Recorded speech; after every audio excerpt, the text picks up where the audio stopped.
In today's video, I'm going to teach you how to use TradingView for Quotex. By the end, you'll know how to mirror your Quotex setups on TradingView so your analysis and your trade execution speak the same language. First, head over to TradingView. You can use a web browser or the app. The web version is perfect for most people. From the homepage, open the main charting workspace, often referred to as supercharts. This is the powerful full-screen chart where we'll do all our analysis. If you don't see it right away, look for the chart option in the top menu. Give it a moment to load and you'll have access to symbols, timeframes, and indicators in one place. Next, choose the exact asset you trade on Quotex. Consistency here is crucial. If you place trades on EURUSD in Quotex, make sure you're analyzing EURUSD in TradingView. The same goes for GBPUSD, USDJPY, XAUUSD for gold, or BTCUSD for Bitcoin. Matching the pair across both platforms avoids confusion from price differences and ensures the levels you see on TradingView are the ones that matter for your trade.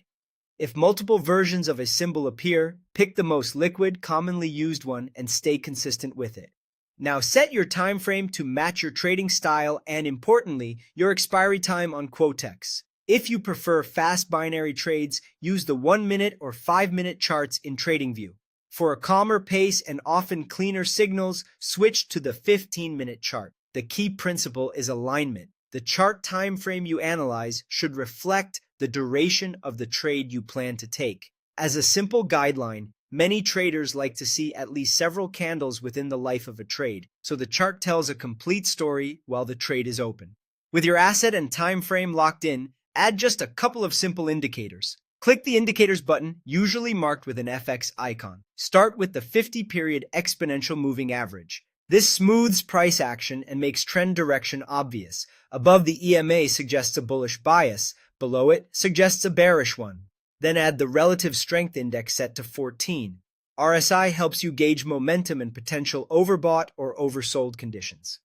Default levels around 70 and 30 work well. Keep your chart clean and resist stacking too many tools. Clarity leads to better decisions. That's it. Open supercharts, match the exact asset, align your time frame with your expiry, and use a 50 EMA and RSI 14 to read trend and momentum.